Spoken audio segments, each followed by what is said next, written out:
2 horas depois, 11 horas da manhã. Eles caminham até chegar na entrada de uma floresta densa chamada antes da Guerra de Floresta das Ferraduras. Bianca ia andando enquanto Carlos e Mr. Handy ajudavam Tom ao seu passo. Um pouco adiante, era visível 2 enormes torres estranhas. Eram as únicas construções em volta. Tom começa a discutir. Ei, pessoal, eu acho que eu conheço esse lugar. Eu lembro que nas caravanas que eu fazia, se comentava das histórias da pré-guerra, que havia diversas bases americanas, assim como as Volts, instaladas pelo Brasil e uns outros países no continente que estamos, que também é chamado americano. Isso é bom ou ruim? Podemos ir lá ou não? Essa é a questão. É um lugar com muito potencial, disseram os comerciantes. Logo, com certeza, vai ter gente lá. A questão é o quão receptivos a estranhos eles são. Aquela torre, então, deve ter gente olhando ao redor, né? Indaga Carlos. Tom curva a cabeça para o lado e olha para o céu. Então ele percebe que eles poderiam ser alvos fáceis se não entrassem em cobertura. Vamos, nós temos que sair da visão de seja lá quem estiver naquele lugar. Então a mulher estava certa, né, não? Tem realmente uma comunidade de recurso ambudantis lá, não tem? Indagou Carlos. Vamos logo ficar embaixo de alguma árvore. Tom, Carlos, Mr. Handy e Bianca vão correndo até onde começaria a floresta, que inesperadamente é cheia de árvores com raízes rasteiras acima da superfície, impedindo Tom, que estava mancando, conseguir continuar andando. O sol estava quase ao seu ápice ao meio-dia quando eles decidem parar para descansar. Mr. Handy, por livre e espontânea vontade, decide procurar em volta, pois ele já sabia que eles iriam pedir para o robô cobaia fazer coisas perigosas que eles não queriam se arriscar. Se há água o que vocês precisam para se refrescar, comida para se empanturrar e um abrigo para descansar, deixem comigo. Fim do replay. Foda. Erg, digo. Eu posso ajudar, hehe. Gira a mão robô. Fiquem aí, baianos. Um momento, o que disse? É piada, meu bom senhor. Bate a mão de robô na lataria de leve. Velho. Simula uma tosse cobrindo essa última palavra. Eu te sigo, Mr. Henderson. Eu também quero ajudar. Você fique aqui, senhor criança. Eu irei olhar em volta enquanto vocês hibernam. Carlos fecha a cara para Mr. Handy e rediz a frase. Meu propósito é salvar todas as pessoas que eu conseguir. Nunca mais eu quero perder ninguém querido. Carlos olha para Tom e diz. Tom, eu preciso volta para ver como que está o V. Jorge. Me empresta a sua arma. Tom se senta no chão se aconchegando perto de uma árvore, olha para a cara de Carlos e diz. Filho, me desculpe, mas... Você é retardado? Ann. Olha, uso ela desde que tinha 9 anos. Se alguém sabe usar essa arma, essa pessoa sou eu. Olha, droga, eu não quero ser chato, mas tenho de ser firme. O V. Jorge, ele já está morto. Se quiser ajudar, me ajude a proteger a Bianca. Carlos abaixa a cabeça, se ajoelha no chão e diz. Você acha mesmo? Tu acha que ele tá morto, Tom? Diz com os olhos quase lacrimejando. Tom encosta-se na árvore e replica. Ele pode até estar vivo, mas é a mesma chance de uma moeda cair e ficar em pé. Carlos escuta com atenção e segura suas lágrimas. Ele pensa um pouco e entende. Não há nada mais a ser feito. Sua expressão agora é de desesperança. Caralho, ora onde estão os meus modos? O clima esquentou pelo jeito. Eu consigo sentir nos meus sensores de temperatura. E sim, Carlos, isso é uma metáfora. Eu estou saindo. Boa tarde e até um outro dia. Mr. Handy se vira e sai voando pelo meio da floresta. Que é uma metáfora? Até, senhor robô. Ache um ovo de cão pra mim, por favor. Ovo de cão? Ha, ha, ha, ha. Ela acha que eles nascem de ovos. Ela acha que... Ha, ha, ha, ha, ha, ha, ha. Olha para lado e começa a exalar ar, perdendo o fôlego. E da onde vêm os cachorros, Carlos? Ponto de vista de Mr. Handy indo explorar. Passando pela floresta assobiando uma música e reproduzindo ela logo em seguida. Quando começa a escutar um barulho estranho mais adiante, nota que era uma borboleta pousada a algumas árvores dali. Ele pensa. Mas que belo inseto das asas azuis é essa borboleta? e se desloca até em direção a ela, quando ela sai voando junto com a brisa, sem ele poder visualizar mais de perto. Logo ele nota um outro barulho, mas dessa vez em direção à torre. Ele vai se aproximando da torre, se escondendo atrás das diversas árvores.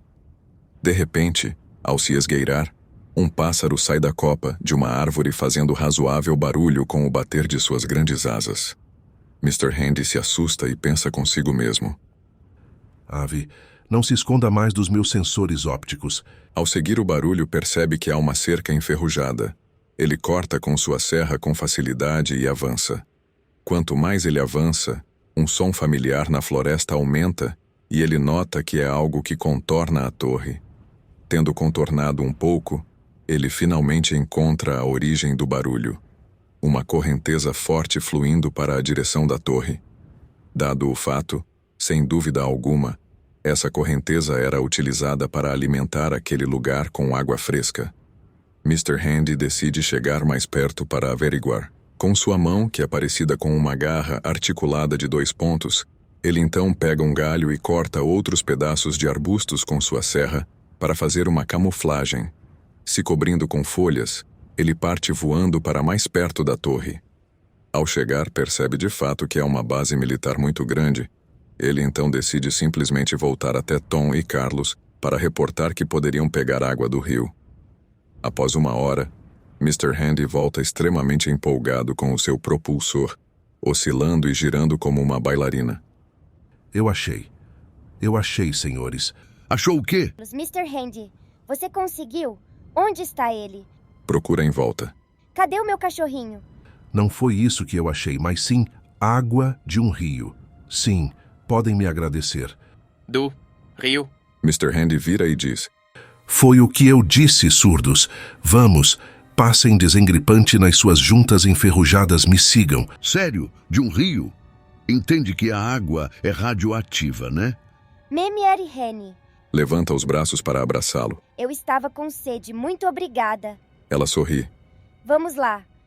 Bianca começa a andar em direção a Mr. Handy, mas Tom coloca o braço em seu tórax, de modo a impedir de avançar. Calma, pequena. Lagos podem ser radioativos. Bianca olha para ele e fica triste. Mas diz aí, Senhor Robo, onde é esse lago? Talvez nós podamos coletar a água e filtrar? Ah, sim, senhor Carlos. Fica bem pertinho. Aponta para a torre. Dali. Tom suspira enquanto Carlos senta no chão com a cabeça baixa. Bianca, sem entender, pergunta para eles.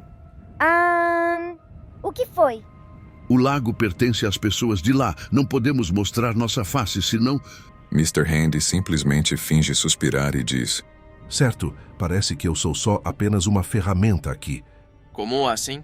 Ei, velhinho, me passe um recipiente. Quem você chamou de velho? Que recipiente? Qualquer um para guardar água. Tom, tremendo, começa a tentar puxar Carlos e diz com a voz trêmula: Carlos, me passa aquela bolsa. Carlos entrega a bolsa para Tom, que tira então um cantil com o símbolo da Volt 199 e entrega para Mr. Handy. Esplêndido. Foi muito bom ter levado as coisas da Volt 199. Concordam, senhores? Agora, se me permitem, eu tenho que buscar água para vocês, principalmente para a pequenina Bianca. A distância é de aproximadamente 2 quilômetros, volto já. Disse quando se virou e começou a ir em direção ao tal lago. Carlos se senta no chão junto com Tom e começam a discutir sobre o que acabou de acontecer. Esse robô acabou de me intimidar para nos ajudar. Ele é mesmo um robô doméstico que o V. Jorge disse. Foca sua visão em Mr. Handy, se distanciando. Depois olha para Tom. Como que tá o seu joelho? Eu acho que... Droga. Acho que está fora do lugar. Escuta o barulho. Carlos começa a negar com a cabeça, com as mãos e dizendo que não. Logo olha para cima com as mãos nas raízes, onde eles estão sentados descansando e diz: Ei, Tom, qual é a sua história? Digo, eu te conheço há um mês, mas desde então nada. Eu prefiro não falar sobre isso, certo? Sim, eu vejo. Acho que nós dois temos coisa para guardar, então. Bianca, andando sem parar perto da onde eles estavam, catando pedrinhas e arremessando, volta e começa a vasculhar a mochila de Tom. Ela revira todas as coisas quando encontra um livro. Ela pega e começa a virá-lo de um lado para o outro, amassando as folhas sem entender o que era. Ela pergunta para Carlos se ele sabia o que era. O que é isso? Isso é um livro. Parecia que é da Vault 199. Olha, tem até o portão com o número na frente. Vault. O que é essas coisas no livro? Bom, é as palavras. Então você entende essas coisinhas no livro? Eu sei, mas eu tô enferrujado. Melhor deixar isso com o Tom. Bianca pega o livro da mão de Carlos e segura na frente de Tom. Com um brilho nos olhos, ela pergunta se ele pode ler o livro. Bianca, eu estou cansado, talvez mais tarde, certo? Meu joelho está me matando depois de todo esse esforço. Bianca desvia seu olhar em decepção e se vira para guardar o livro. Quando ela guarda o livro, Carlos decide dar uma olhada mais detalhada na maleta do Talgek. Ao abrir, ele percebe que cai um manual no chão. Ele tenta ver o que estava nesse amontoado de folhas, mas era, de fato, apenas letras que ele não conseguia ler. Ele percebe que há diversas embalagens com rótulos nas tampas e que há um reservatório com containers guardando diversas sementes e suas respectivas fotos quando amadurecida. Como ele não sabia o que fazer, ou melhor, ler, ele decide apenas deixar fechada. Ao guardar a maleta, ele nota Tom limpando sua Colt 45 ACP e olha para seus braços cheios de ralados, e então sua mão, e começa a pensar no quão impotente ele estava na situação, fazendo-o cerrar os punhos com muita força, e ele diz para Tom: Ei, Tom, você diz pra eu proteger a Bianca, né? Então eu preciso de uma arma também. Diz num tom baixo, mas com confiança. Tom nem olha para Carlos quando diz: Filho, faça o que você quiser.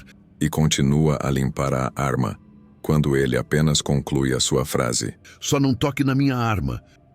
Carlos decide vasculhar um pouco na bolsa de Tom, quando ele encontra um cilindro de metal, e então ele pergunta o que é, mas é imediatamente interrompido por Tom, fica extremamente irado de Carlos mexendo em sua bolsa. O que você acha que está fazendo mexendo nas minhas coisas? O que eu só queria saber o que tinha. A Bianca estava também, então... Guarde no local onde achou. Carlos fica de cabeça baixa, mas então levanta o tom de voz. Eu só queria saber o que é isso. Eu não vou roubar nada ou quebrar. Agora me diz o que está escrito aqui. Carlos entrega o objeto para Tom e ele lê. Eleonor, carne, moída, enlatada, pronta, para comer. Já é quase meio-dia, né? Cobre o sol com a mão e olha para cima. Ela precisar comer alguma coisa... Carlos pega a lata puxando-a da mão de Tom e diz num alto tom: Bianca! Ela vem pulando as raízes e pergunta: O que foi, tio? Você tá com fome, né? Sim. Quer comer carne? Sim, sim, sim. Mas como que vai ter carne? É que graças ao Tom, tem carne nessa coisa chamada de lata. Ele guardou pra você. Tem comida no copo? Coloca a mão no queixo. Achei que era para usar para beber água ou brincar de chutar. Eu também achava que era só um copo, mas olha... Coloca a lata nas mãos de Bianca. Pesado, né, não? Mas e como a gente vai comer a carne? Carlos fica confuso e olha para Tom. Sempre que eu vi uma era com a tampa aberta, como que abre? Tom deixa o trapo que ele estava usando no chão com a sua arma em cima e pede para o Carlos dar a lata. Essa é uma que sem que se abrir na marra, utilizando uma faca, por exemplo. Tem outras que você puxa com uma coisa em cima. Me passe a minha faca, Carlos. Carlos anda até a bolsa e retira a faca e a entrega para Tom. Ele, com a faca, bate na empunhadura com a ponta na lata, abrindo pouco a pouco, e Carlos presta toda a atenção possível nesse ato. A lata é aberta e é visto uma carne em pedaços com um cheiro bom, ou melhor, diferente e único. Aí tá a carne. Isso é carne? Sim, eu já vi antes, mas a pergunta é como a Bianca vai comer. O que você quer dizer com isso? Não dá para comer utilizando só as mãos. Ah. Tom pega a lata e com uma certa força faz a tampa ficar parecido com uma colher, dobrando-se duas extremidades. Pronto. Só cuidado para não encostar nos lábios, pequena. Pode cortar. Bianca pega a tampa e enche com carne e coloca na boca. Mas ao mastigar, ela faz uma cara feia, mas continua mastigando até engolir. Ao engolir, ela diz: Isso não parece carne. Tom diz que seria melhor esperar o Randy voltar para esquentar a lata e tem o seguinte diálogo com Carlos. Filho, eu sei que você passou por muitas coisas e está tentando não demonstrar fraquezas, mas eu também tenho. Olha para o lado, desfocando de Carlos. Me desculpe. Depois de aproximadamente 50 minutos, Mr. Handy volta com o cantil em mãos e Carlos, agitado, começa a chamar a atenção de Mr. Handy com a lata de carne em mãos. Quando Mr. Handy para, os dois, Bianca e Carlos, começam a falar, um cortando o outro. Carlos perguntando como eles poderiam esquentar a lata e filtrar a água do cantil. Bianca apenas repetia os finais das frases de Carlos. Que tal vocês começarem a fazer, quem sabe, uma fogueira? Sim, mas... Dizia quando foi cortado por Tom. Se a gente conseguisse fazer, você acha que nós não já teríamos feito? Mr. Handy fecha seus 3 olhos robóticos fingindo que está pensando, quando Tom apenas brada. Sua mão que cospe fogo, robô! Mr. Handy estica o braço de ignição de fogo e apenas bate com a sua mão em sua lataria e diz: Como eu pude esquecer, é claro. Tom apenas balbucia e diz: Você é bem excêntrico para um robô que limpa móveis. Excêntrico? Só diria que a General Atomics, junto com a Zax, fez um bom trabalho. Bianca, toda empolgada, pergunta para Mr. Handy como se faz fogo. Primeiro você pega 2 gravetos, esfrega um no outro ou você tem isso. Liga o braço lança-chamas virado para cima. Bianca, surpresa, bate palmas e pula muito agitada pelo fogo criado em um instante por Mr. Handy, mas se distancia por medo. Carlos, que já estava pegando gravetos para a fogueira, despeja tudo ao lado e os agrupa em forma de monte. Mr. Handy cria uma pequena chama bem no centro e a madeira começa a queimar. Carlos coloca a lata de carne num vão entre os gravetos e então é exalado o odor de carne. Bianca começa a rodopiar em volta de uma árvore, de maneira a celebrar a vitória. Carlos também estava feliz, mas ele estava muito nervoso com os acontecimentos recentes. Após alguns minutos, Carlos tira a lata usando sua roupa como luva para não queimar as mãos e deixa esfriando no chão. Bianca não aguentava mais e fala com Carlos. Eu já posso comer? Eu tô com tanta fome. Carlotinhos. Se tu comer agora, tu vai queimar o bico de um jeito que... Ha, ha, ha. Eu assopro. Se tu diz, tá bom então. Carlos se afasta um pouco da lata e Bianca começa a assoprar de longe, quase não chegando nada na lata.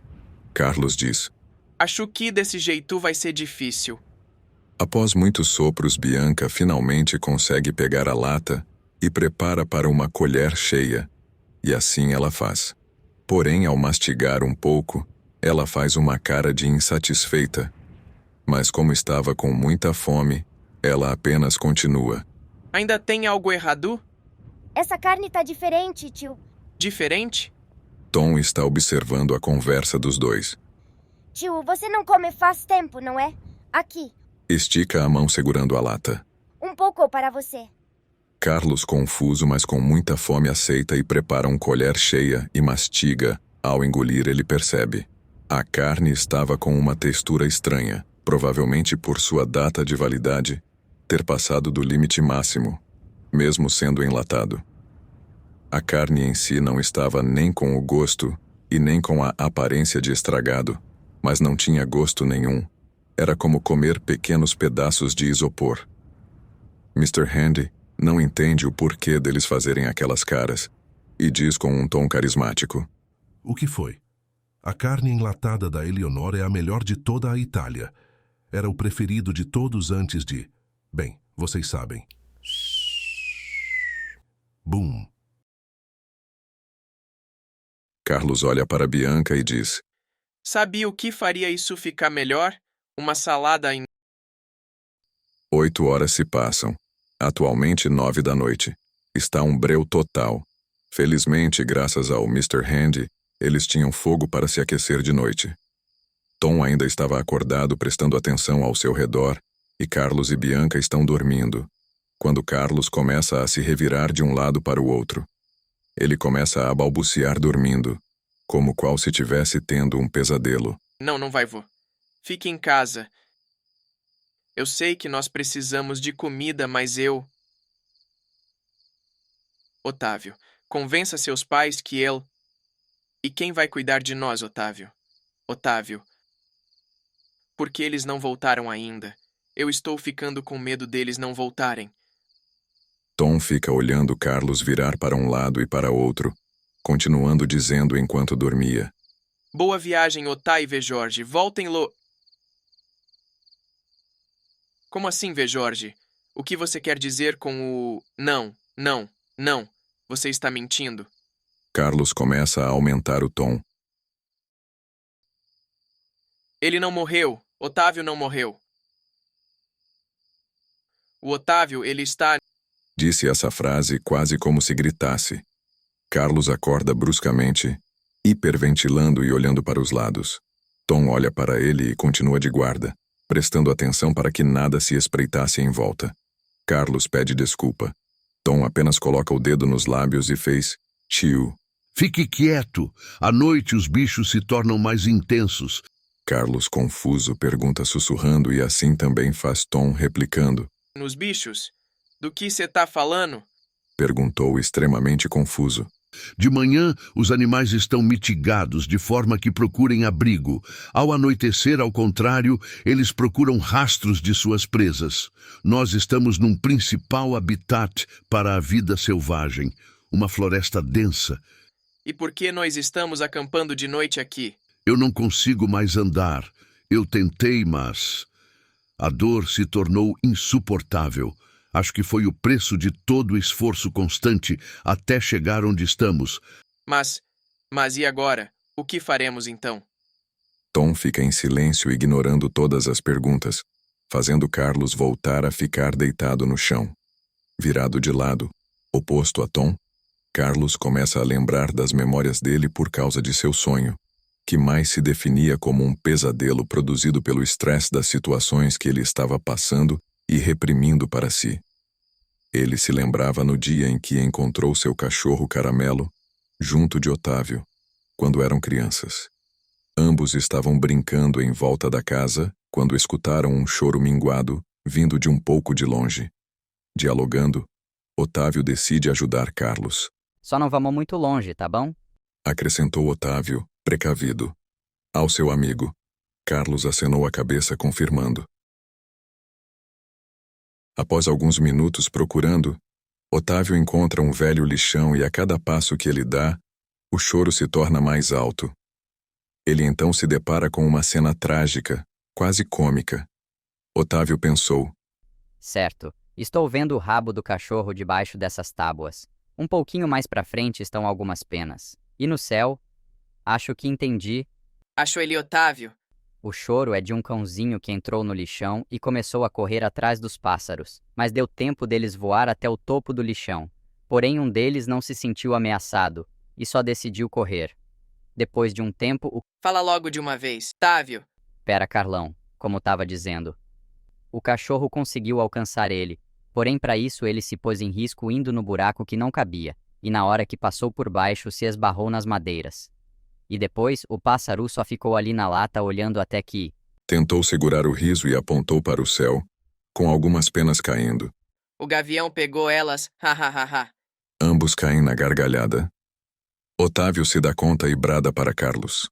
Pera, o cachorro... Os dois se entreolham e perdem o fôlego de gargalhar novamente.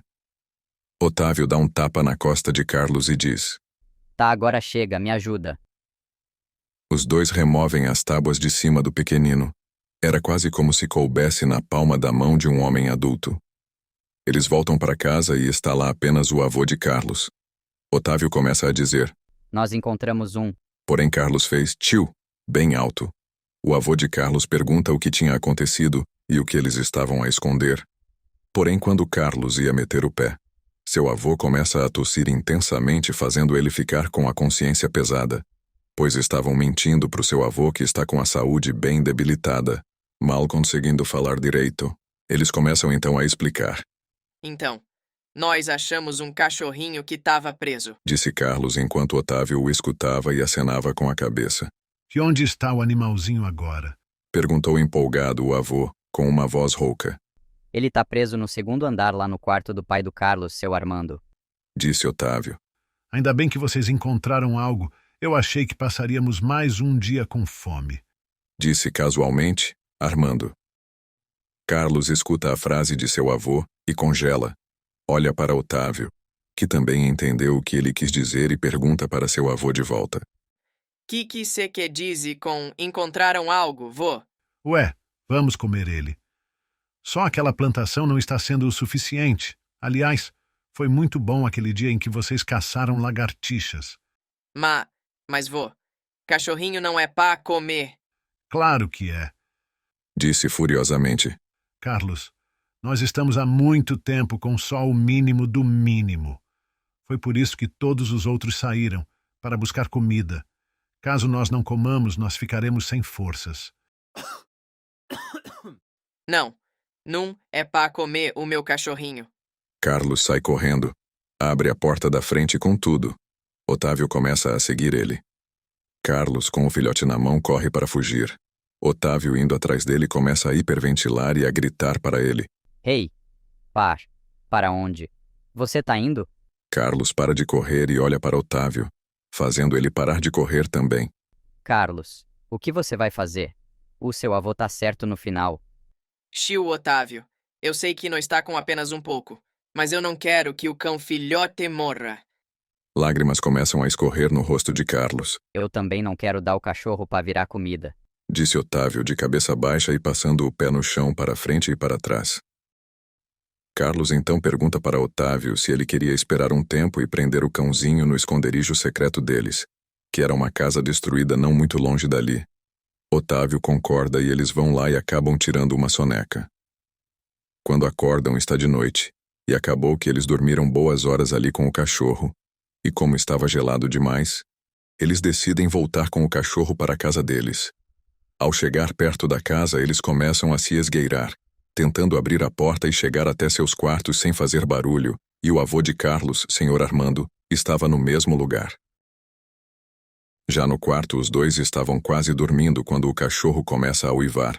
Como ele é filhote, o som é bem estridente por ser agudo, o que acaba acordando alguns.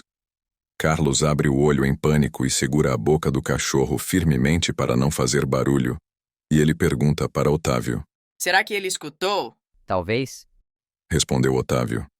Carlos entrega o cachorro a ele e decide ir averiguar, e encontra seu avô ainda dormindo na cadeira, e começa a tentar acordá-lo, para que vá dormir em seu quarto.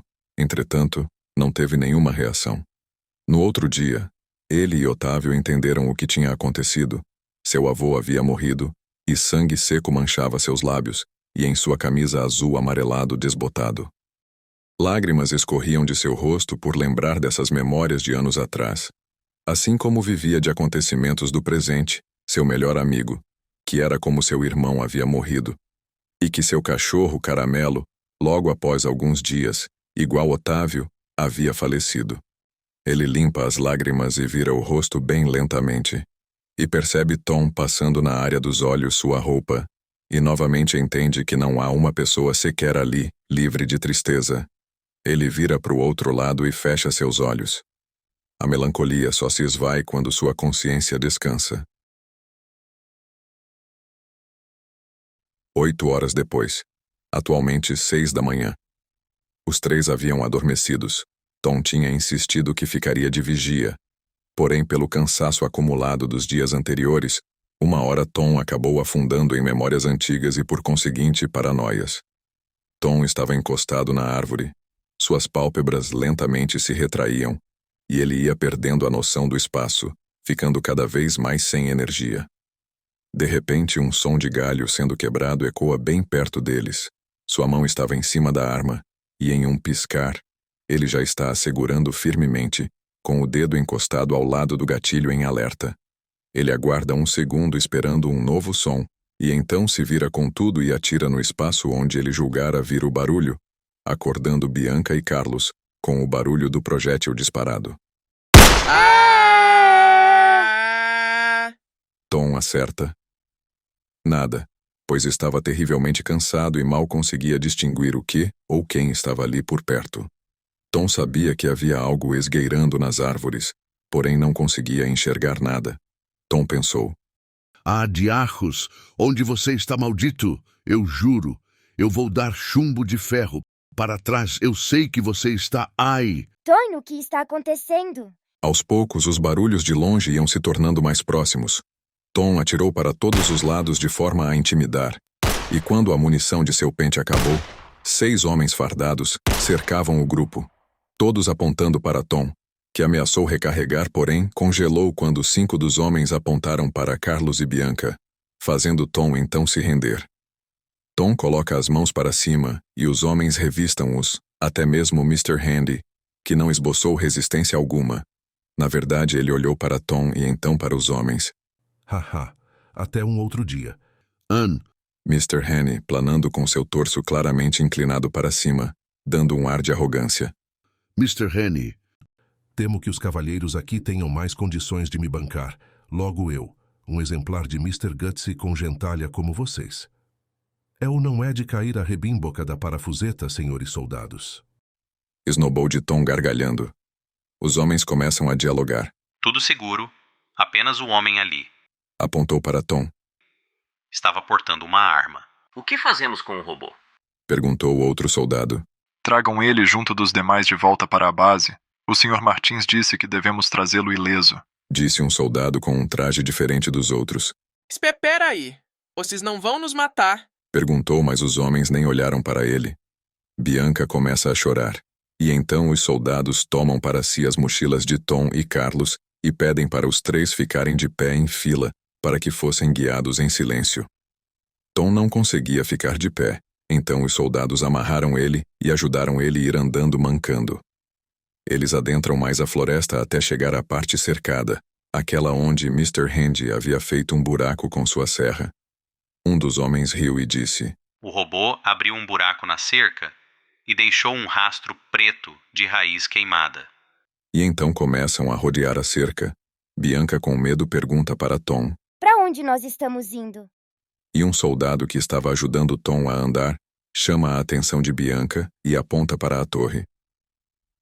Passando meia hora, eles chegam num portão no qual o soldado com a roupa diferente abre, usando uma chave.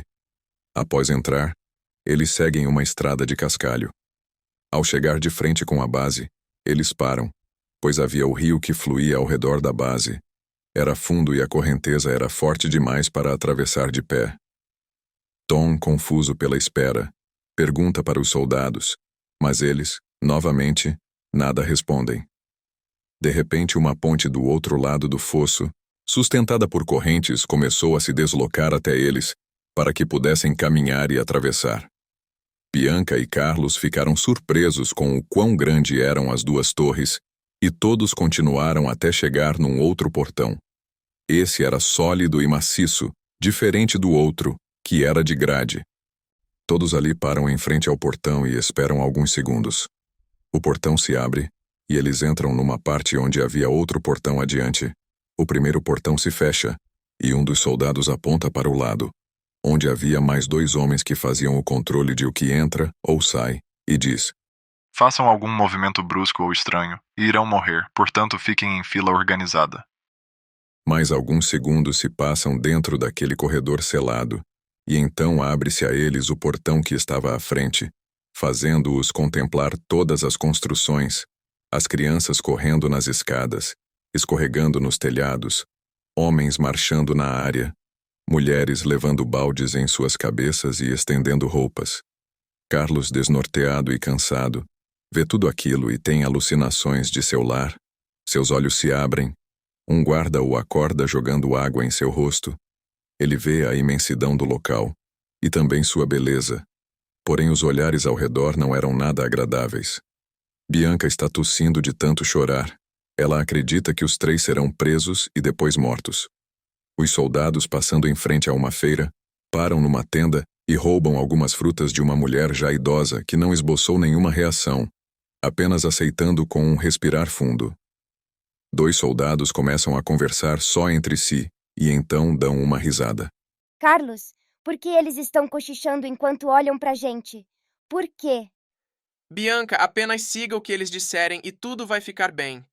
De repente, um soldado puxa Bianca para o lado, separando ela de Tom e Carlos. Carlos, me ajudar. Gritou estridentemente. Bianca, eu vou... Sua boca é amordaçada por um soldado. Os 2 são levados para trás de um prédio e então os soldados colocam sacos pretos em seus rostos, levando ambos arrastados para um prédio. Bianca, que estava sendo levada separada, começa a chorar, quase soluçando de tanto medo da sua própria vida e dos outros que foram levados também. O soldado a leva até uma casinha, bate na porta e depois de alguns segundos uma mulher sai, olha para a cena e se assusta. Aqui, uma criança de um grupo de andarilhos. Cuide dela até que seja resolvido. Bianca tremeu quando ouviu essa frase. O que você quer que eu faça? Vocês nunca trouxeram uma criança para a base. Disse a mulher. Apenas... Quando ele iria falar, uma moça mais jovem sai pela porta e, ao ver o soldado segurando Bianca pelo braço, empurra-o para longe para soltá-la. Marta, o que está havendo aqui? Por que a coitadinha está com um saco preto na cabeça? O homem para no lugar onde a moça o havia empurrado e logo Marta a repreende. Tá é doida, menina? Você se importa tanto com as crianças e faz isso arretada? Vai matar todo mundo desse jeito. Daniele se ajoelha, até ficar na altura de Bianca, tira o saco que cobria sua cabeça e diz: Calma, calma, querida. Eu não vou deixar eles te machucarem. Como você se chama? Bianca nada responde, apenas permanecendo com um semblante vazio de qualquer emoção. De repente, Daniele abraça-a. Ah, minha querida, eu consigo ver o sofrimento no seu rostinho. Mas vai ficar tudo bem. Ela então começa a chorar no ombro de Bianca. E... Bianca não consegue falar. Pode falar, eu estou ouvindo. Acariciando suas bochechas. E eles vão morrer também? Olha o que você fez, seu maldito. Ela está toda ensanguentada. Claramente saiu de um tiroteio e você trata-a como lixo? Venha cá, seu maldito. O soldado não se move. Daniele dá um soco em seu peito. E ele continua imóvel, lhe retribuindo com uma coronhada na região parietal de seu crânio, derrubando-a no chão, onde se mantém imóvel pela dor, enquanto lágrimas caem de seu rosto. Bianca, ainda chorando, corre atrás de Daniele, se ajoelha para ver se ela está bem. O soldado dá um passo para trás, se preparando para chutar Bianca. Nesse mesmo momento, um homem chega e coloca sua mão no ombro do soldado, impedindo-o de prosseguir. O que vai fazer, filho? O soldado engole a seco e dá 2 passos para trás e fica em silêncio. O homem pega o rifle do soldado, que permaneceu quieto sem esboçar relutância. Ele olha para Bianca e rapidamente ajuda Daniele, que está no chão, a levantando. Senhor Matias, o que fazes aqui? Não se preocupe, eu sou quem pede perdão pelo ocorrido. Olha para o soldado. Tratarei desse assunto logo. Venha, eu te ajudo a se levantar. Vamos para uma enfermaria. Temos que cuidar desse seu machucado e verificar se está tudo bem com essa menininha. Ele olha para Bianca. Peço desculpa por tudo o que você viu. Espero que não ache que somos assim, como animais. Diz enquanto encara o soldado. De qualquer modo, seja bem-vinda, querida. Daniele cuidará de você. Está tudo bem agora. Eu lhe prometo, pequena. Eu aposto que você veio com os 2 que estão me esperando na torre, não é? Bianca acena com a cabeça. Irei conversar com eles, pacificamente. Ele então olha para Marta e diz: E você? Fique longe dela, entendido? Agora volte ao seu ofício. Matias ajuda a carregar a moça junto de Bianca, que ia caminhando ao seu lado, segurando sua mão. Ela estava aliviada com relação aos seus familiares, pois sabia que o encarregado de suas vidas era o homem que tinha salvado a sua pele. Porém estava preocupada com Daniele, que se arriscou para cuidar dela. Os dois seguiram até um grande prédio. Ao entrar, Bianca se depara com diversas pessoas idosas sentadas em camas e mais longe uma área coberta com lenços que impedia a visualização. E nos corredores, de sala em sala, uma mulher correndo com um recipiente metálico, provavelmente procurando por algo. Ao passar do lado de Bianca, ambas trocam olhares e então continuam andando. Matias, na porta do recinto, grita chamando atenção e logo uma das mulheres que estava atendendo um homem idoso termina de conversar com ele e vem de encontro até Matias rapidamente. Lucy, eu preciso que você cuide da Daniele e veja se há algo de errado com a menininha. O que aconteceu? Ela está quase sem consciência, meu Deus. Pelo que eu vi, um soldado tinha batido na cabeça da Daniele com seu rifle e estava indo chutar a menina. Um idoso que estava perto escutou e logo disse, insatisfeito: Esses homens marchando por aí achando que podem tudo. Na minha mocidade, nós fazíamos de tudo para proteger as pessoas ao nosso redor. Ele não sairá impune. Nenhum deles irá, eu prometo. O idoso então tosse novamente e diz: Se é o senhor que está falando, eu acredito. Logo se deita. Matias entrega Daniele e Bianca aos cuidados de Lucy e diz que precisa voltar para sua sala. Tenho de ir. Preciso conversar com os visitantes. E depois tenho que achar uma forma de resolver o problema hidráulico desse lugar. Lucy então tenta chamar a atenção dele, mas ele já estava saindo, fazendo-o apenas olhar para ela e dizer: Luciana, o dia está ainda muito cedo. Deixo sobre sua e de Dr. Sérgio a responsabilidade de cuidar dessas duas e das demais pessoas aqui. Sei que estão em boas mãos. Já falei que meu nome é Lucy Matias. Ele sai do edifício deixando-a falando sozinha.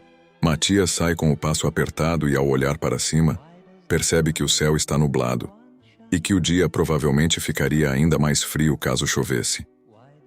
Matias chega no centro da base e entra no salão principal do antigo QG. Ele sobe até o topo da torre onde há um ex-escritório que era utilizado por militares pré-guerra. Um soldado que estava fumando no parapeito avista Matias subindo as escadas e tenta acordar seu companheiro, que deveria estar olhando os dois prisioneiros. Ele joga a bituca no vão das escadas e sacode seu companheiro. Acorda, acorda, o mané chegou. O soldado acorda assustado, gritando. Matias chegou ao topo da construção. O que é isso? Senhor? É assim que eu mandei tratar os visitantes? Peço desculpas, senhor. Não peça desculpas. Melhore. Matias, visivelmente furioso, encara o soldado. Senhor? Algo de errado? Matias pega o soldado pela gola. Eu disse: melhore. Como assim? Vá pegar a bituca que o senhor jogou e ponha-a no lixo. O soldado sai correndo, pulando os degraus. Matias então encara o outro soldado. Vamos, meu Deus do céu. Retire os sacos pretos deles. Positivo, senhor.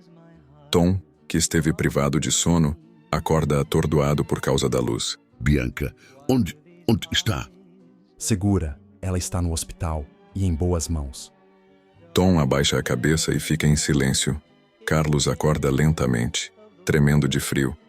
Matias encara os dois, depois assobia para o soldado que estava no parapeito, que correndo, começa a girar uma manivela num mecanismo que começara a emitir um som ensurdecedor. Ele então puxa seu rifle, que ficava ao lado de sua mesa, o carrega e mira para os dois. Vamos começar.